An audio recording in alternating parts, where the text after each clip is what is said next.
Amigos de Enfoque, muchísimas gracias por acompañarnos en una nueva edición. Es bastante tiempo que no hemos estado conectados, pero creemos que es oportuno reconectarnos con ustedes para hablar de un tema que preocupa a toda la ciudadanía, más aún cuando ya nos vamos acercando al cierre del primer semestre del 2024 aquí en el Ecuador.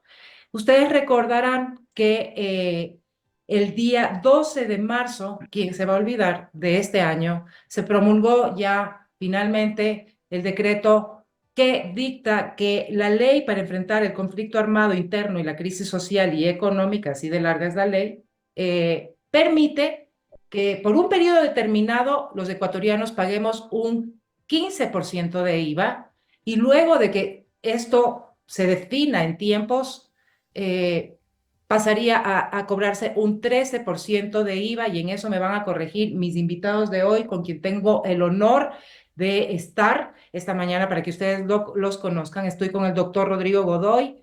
Él cuenta con un amplio conocimiento como doctor en jurisprudencia y conocimiento como especialista superior en tributación de la Universidad Andina Simón Bolívar. Ya les vamos a dar, mientras estamos conversando, los detalles de su hoja de vida. Y también está conmigo Marco Ventimilla, que es un experto contador público autorizado, muy preocupado con la técnica de contabilidad de costos, específicamente enfocada a las pymes, a las MIPYMES, que son tan importantes, y es asesor financiero y tributario de varios gremios de pequeños empresarios y emprendedores. Creemos que es tiempo y es oportuno saber cómo está funcionando, cómo ha sido este ejercicio de la subida del IVA que tantas veces fue debatida y que finalmente ya ha tenido su decreto y está en marcha aquí en el Ecuador. Bienvenidos, Rodrigo. Bienvenido, Marco. ¿Cómo están? Bien, muchas gracias y dispuesto a colaborar con toda la entrevista y ojalá podamos aportar en algo para el conocimiento de la gente. Así es, Marco. Gracias. Rodrigo. Muchas gracias, Estefanía. Muchísimas gracias por la invitación. Igual un saludo afectuoso a Marco. Pues estamos nuevamente dispuestos pues, para poder comentar ciertas cuestiones particulares en relación a estos temas. Primero y para empezar, di una introducción y el ecuatoriano debe entender entonces que, y ustedes me van a corregir, que la real aprobación del incremento del IVA es por el 13% y por un tiempo determinado sería del 15%. ¿Estamos en lo correcto, Rodrigo? Sí, en definitiva, la ley, nosotros tenemos en derecho tributario algo que se llama principio de legalidad, para ir entendiendo las bases de la tributación. En base a este principio, solamente la Asamblea puede tener, obviamente, crear, modificar, suspender temas tributarios, pero la Constitución ordena que solamente en temas tributarios el presidente de la República tiene la iniciativa para presentar proyectos de ley en materia tributaria. Siendo así, la ley mismo dispuso un aumento del 13% del IVA y obviamente en la misma ley se disponía que mediante decreto el presidente de la República podía disponer el alza hasta el 15% de este impuesto al valor agregado por un tema por una temporalidad, digamos, específica en el decreto. Ahí existe un vacío, está muy clara esa temporalidad. No existe una temporalidad como tal, no hay un tiempo específico que pueda decirse 6 meses, un año, 2 años, 10 años, sino que simplemente por un tema de temporalidad que empata con los temas de seguridad que vivimos actualmente en el país. Quiere decir entonces, Rodrigo, que si es que el conflicto social, económico y interno, ¿no es cierto?, esa crisis social, eh, duran 10 años, nos quedamos con un IVA del 15%. Podríamos entender de cierta manera en ese sentido, pero entendería que no durará mucho tiempo porque el presidente de la República creo que anunció, si no estoy mal, si no me equivoco, que sería más o menos un tiempo de unos 6 meses que duraría esta situación. Esperaremos que básicamente el tema del IVA también esté atado a esta temporalidad. Perfecto. Ese es el primer tema que no entendemos y que quisiéramos ir investigando ya a lo largo de esta entrevista y si no, pues también sus aportes como audiencia van a ser muy importantes aclaraciones. Voy a dejar también para el final algo que está preocupando mucho a la ciudadanía que tiene que ver con la devolución del IVA, sobre todo para los adultos mayores y los jubilados que no se ha hecho efectiva hasta la fecha. Ok, Marco. bienvenido de nuevo. Importante entender cuáles han sido los montos recaudados a partir de la fecha de promulgación de la ley. Cuéntanos un poco qué es lo que se sabe, qué es lo que se conoce en data oficial. En dato oficial se sabe que, que en este mes, a ver, el IVA se comenzó a cobrar desde el 1 de abril y las declaraciones del IVA del mes de abril se comienza a declarar desde el 10 de mayo hasta el 28 de mayo, que sería el último dígito del RUC, que sería el penúltimo dígito del RUC, que sería el 0. Entonces, se puede tener con certeza ya las cifras a partir del 28 de mayo. Sin embargo, todas las declaraciones del mes con el dígito 1 hasta el dígito 5, 6, ya se las puede tener ahora. Ahora, ¿qué es lo que pasa? Que el SRI, las estadísticas siempre les está subiendo 60 días después, o sea, las estadísticas oficiales tendremos en el mes de junio. Sin embargo, por los trabajos que uno se realiza, todo sí se ve un incremento en ciertos sectores de recaudación del IVA, así como en otros sectores se ve un decremento.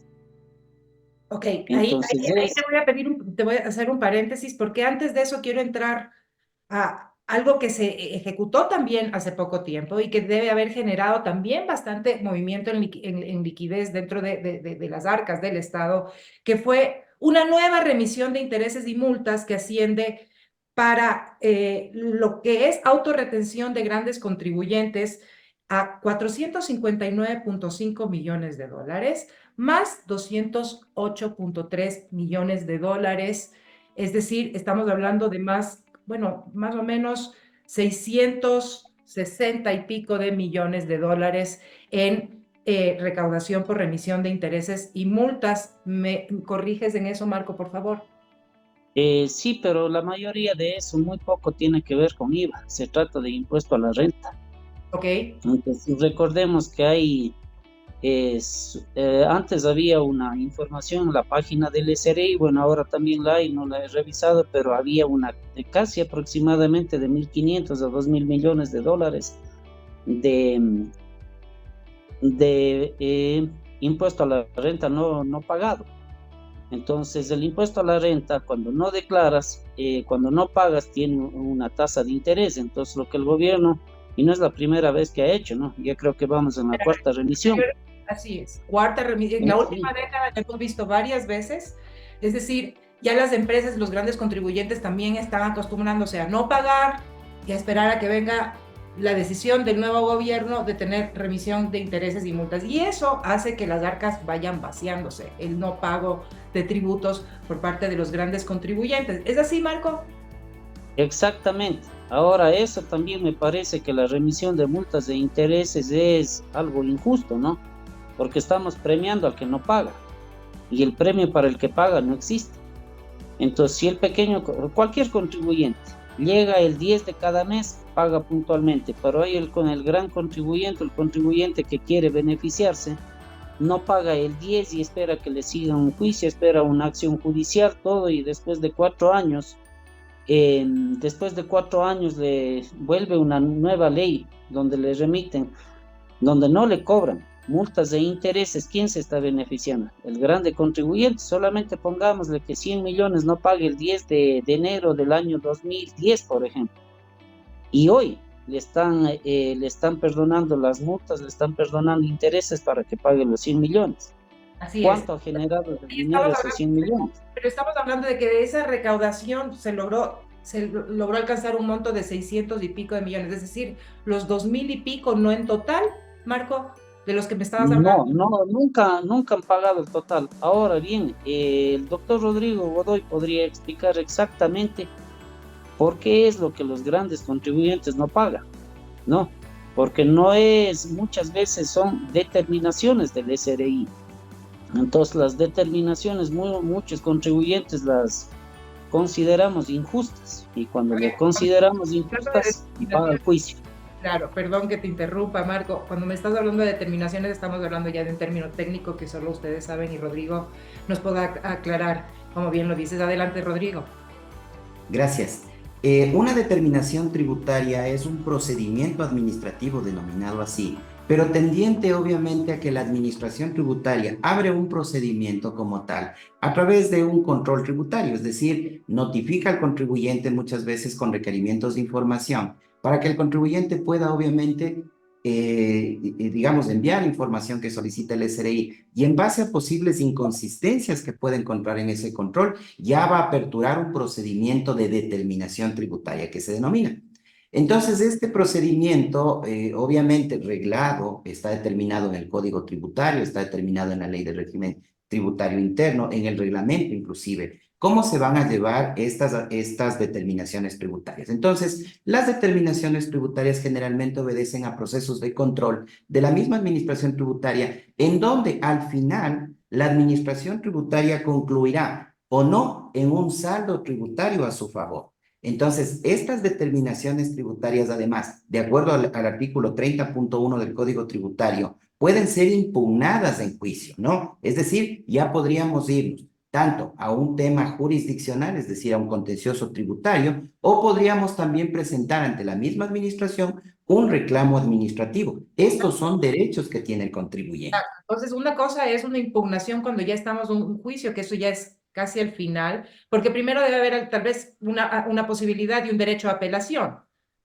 Es decir, No, muchos contribuyentes pueden estarse acostumbrando a esta metodología y a este proceso largo de intercambio de inteligencia financiera entre ambas partes, es decir, un requerimiento de documentación hasta que se conteste a la autoridad y esto va avanzando porque cada uno dice yo tengo la razón hasta que no lleguen a juicio, porque ya llegar a juicio es mucho más complicado, esperan a la apelación y en periodo de promedio ya se tiene más o menos calculado a cuánto estamos acostumbrados en el Ecuador para ver esto, porque hemos visto tantas remisiones de intereses y multas que sí, es un tema que hay que ponerlo sobre la mesa.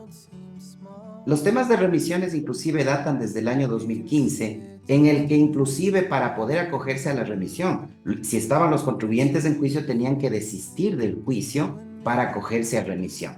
No, esa era la metodología que tenía que seguirse para el tema de la remisión. ¿Sobre qué? Sobre obviamente juicios que podían haber estado impugnados. Para la última remisión, en cambio, no era necesario, pero sí, obviamente podría, inclusive ahora tenemos también una nueva figura que se llama la transacción tributaria, donde obviamente sí se ven resultados también adecuados, se ven resultados oportunos, también la administración tributaria tiene que pronunciarse si acude o no acude a este tema de transacción tributaria, donde inclusive los contribuyentes que estaban en juicio podían acogerse a transacción tributaria, donde se podía inclusive, que ya estaban en juicio, donde podían inclusive ya automáticamente remitir intereses y también el recargo. Entonces, hay varias figuras que conforme han pasado los años, obviamente se han ido, digamos, volviendo más contemporáneas o haciéndose más acorde a la situación, digamos, económica del país.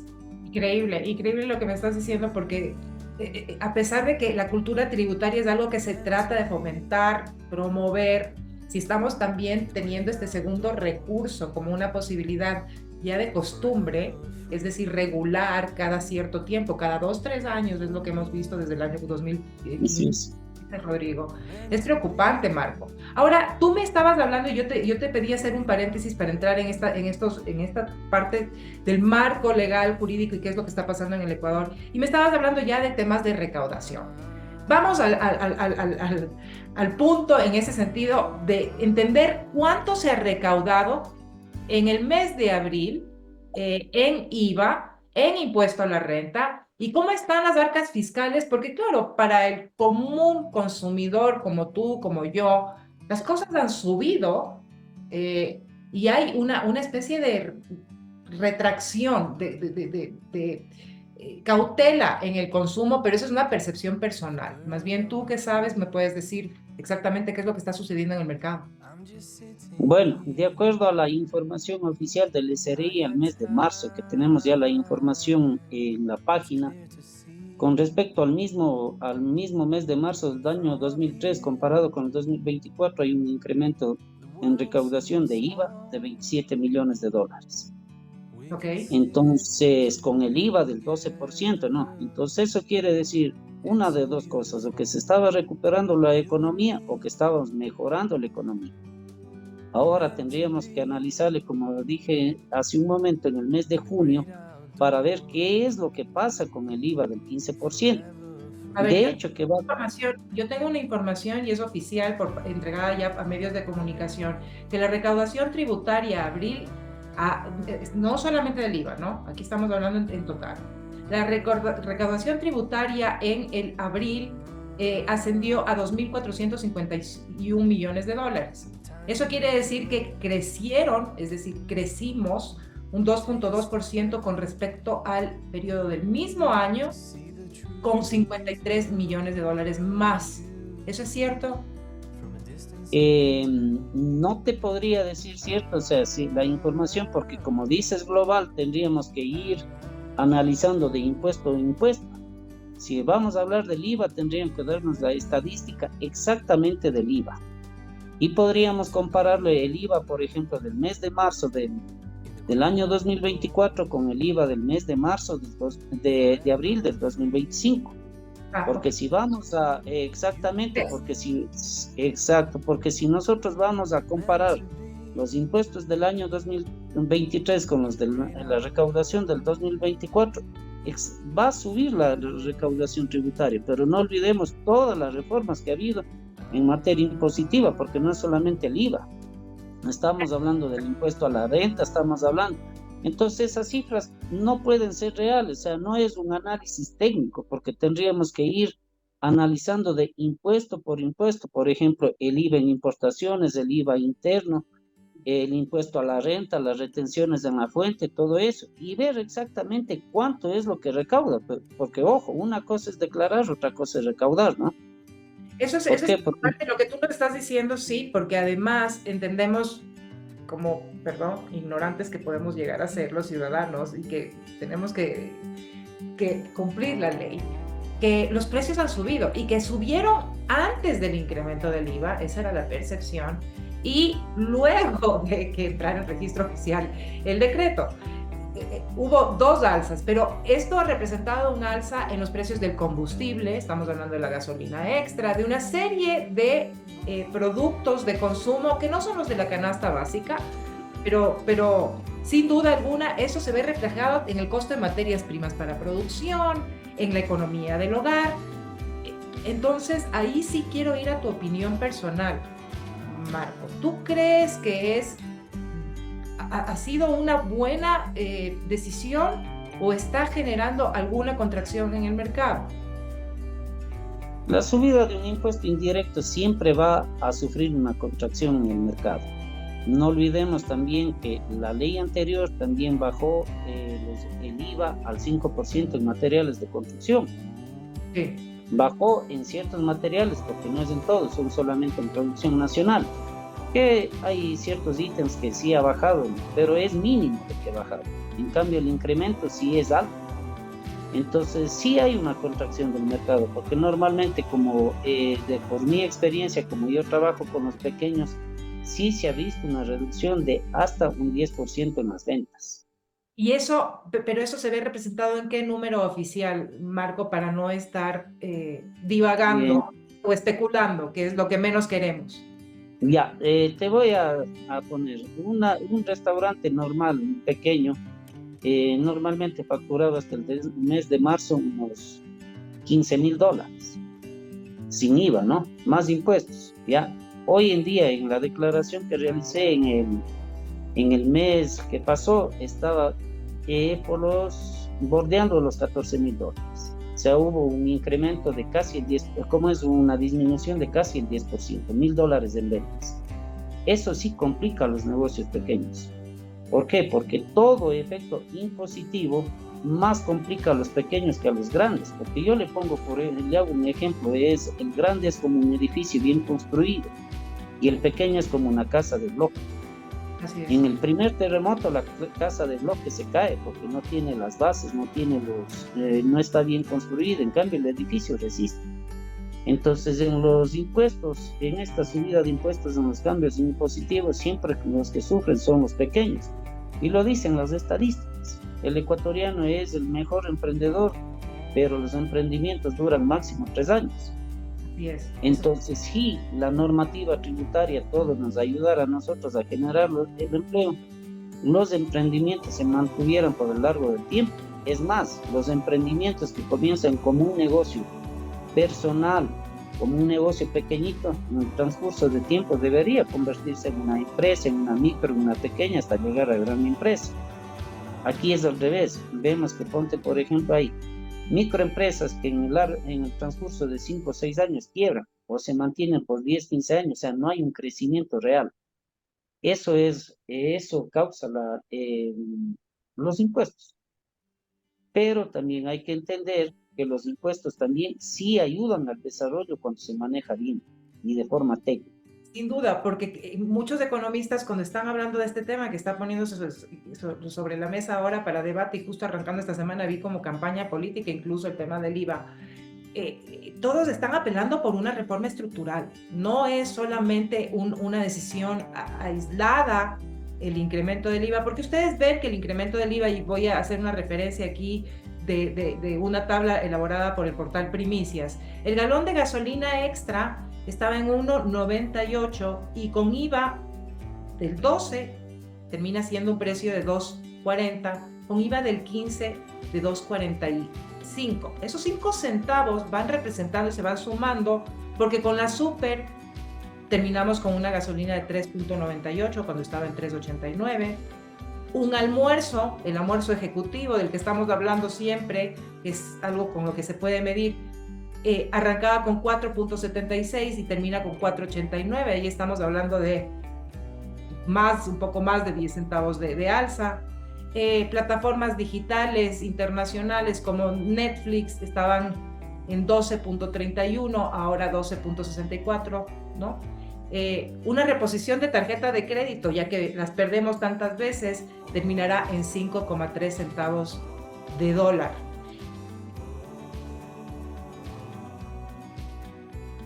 ¿Por qué crees que ellos están haciendo esto y cuál crees que va a ser el resultado por parte de la Corte?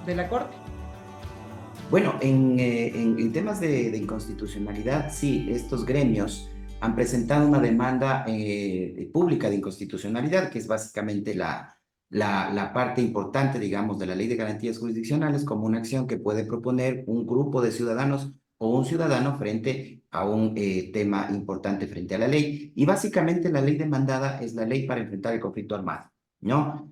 ¿Qué es lo que básicamente los gremios han dispuesto en su demanda? Pues básicamente de los artículos del 2 al 16, que tiene relación con la contribución temporal de las sociedades, eso está siendo demandado por estos gremios. Asimismo, las utilidades de los bancos y las cooperativas, por eso también creo que se ha incluido a este gremio importante también. Y obviamente en relación también a la subida del IVA en relación del 12 al 13 y del 13 al 15. Entonces, todas estas situaciones, sí, todas estas situaciones va a tener que tener un pronunciamiento expreso de parte de la Corte Constitucional en relación a esta acción que ha sido propuesta por estos gremios y también sobre el tema de la subida del ISB. Todas estas situaciones han motivado a estos gremios a presentar una acción pública de inconstitucionalidad que ya veremos en los próximos meses, un pronunciamiento ya de la Corte Constitucional en relación justamente a estos planteamientos, a estos argumentos que están siendo mantenidos por parte de los gremios. Ok. Vamos cerrando ya esta entrevista y yo quiero agradecer muchísimo a Marco y a Rodrigo por habernos dado primero. Esto es una antesala de lo que podemos seguir hablando en próximos programas, porque es importante que la ciudadanía se empape y entienda claramente que primero la ley dice 13%. Hoy, porque estamos en una emergencia y en una temporalidad, vamos a poner eso entre comillas porque vamos a entender que a veces las temporalidades son eternas, es del 15%. Marco, tu preocupación primordial para que la ciudadanía esté alerta, ¿cuál es con respecto a la implementación de este IVA del 15% en el Ecuador? Para cerrar. Bueno, la preocupación es que esto está afectando mucho a la economía. ¿Por qué? Porque las ventas han caído. Y si caen las ventas, cae el empleo. Esto es una cadena. Ahora también hay que ver otra cosa, que cuando sube un impuesto, no todos los contribuyentes están dispuestos a cumplir con la ley. Y eso es uno de los gravísimos problemas. Entonces, tributariamente hay dos tipos para recaudar, hay dos tipos de medidas. Y una de las medidas que el gobierno le hace mucho más fácil es subir un impuesto, pero hay otras medidas que se le ha olvidado y que son mucho más eficaces y que son mejor que subir un impuesto, que son las medidas de control. Entonces, en los últimos gobiernos casi se ha eliminado las medidas de control. No olvidemos que en el tiempo de Lenín Moreno se creó el 2%, en el tiempo de Lazo también se mantuvo con algunos cambios, pero ahí viene el problema. Hubo una cantidad de microempresarios, de emprendedores que antes llevaban contabilidad y después dejaron de llevar contabilidad. Entonces, al eliminar ese tipo de controles, el mismo Estado comienza a tener problemas de recaudación. ¿Por qué? Porque ya no hay la triangulación. Así es decir, una alerta a la ciudadanía y al país con respecto al crecimiento de la informalidad, aupada de cierta manera por las autoridades y también por la situación económica. Marco, Correcto. estamos viendo que más de 5,5 millones de ecuatorianos están desempleados o en la informalidad. Ese sería tu cierre rápidamente para poderme despedir de Rodrigo también. ¿Alguna recomendación adicional para luego de esto seguir haciendo más capítulos con ustedes sobre este tema? Sí, yo creo que deberíamos unirnos tanto la academia como los profesionales y los gremios para hacer propuestas técnicas, porque el gravísimo problema acá es que el político hace su norma, pero es política, que no tiene nada de técnico, cuando deberíamos ir a algo diferente, de lo técnico ir a lo político. O sea, el técnico puede darle 5 o 6 alternativas para que el político decida. Acá, en cambio, estamos atados a lo político. Ok, muchísimas gracias, Marco, por habernos acompañado. Rodrigo, querido, tus últimas palabras para cerrar esto, porque la parte legal es importante, es decir, jurídica, como dicen ustedes, correctamente.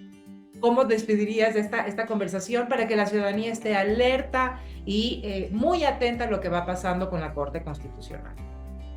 Muchas gracias, Estefanía. El IVA es un impuesto universal, es un impuesto global. Aquí es un impuesto al valor agregado. En otras partes del mundo es un impuesto a los consumos o al consumo.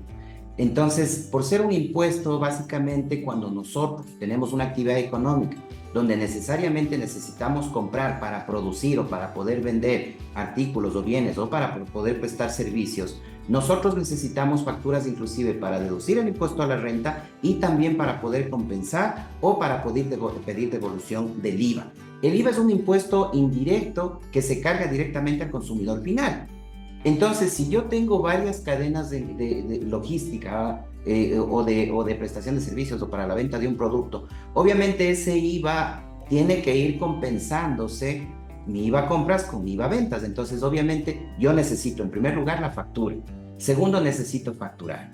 Entonces, yo sí haría un llamado bastante consistente a la ciudadanía y principalmente también a las personas que nos están acompañando. Facturemos, cumplamos con nuestras obligaciones tributarias, no nos sometamos a tener riesgos o contingentes tributarios que en realidad son contingentes financieros, porque tarde o temprano me va a tocar pagar un impuesto y obviamente hasta un tema de fiscalía que puede estar de por medio por una posible defraudación tributaria, ¿no? Entonces, el llamado a la colectividad, a la comunidad, cumplamos con nuestros deberes, con nuestras obligaciones tributarias, estemos al día, porque básicamente los controles de las administraciones tributarias son bastante exhaustivos y profundos. Por evitar que la informalidad siga creciendo en el Ecuador, no quiero dejar lo que ofrecimos al comienzo de este programa.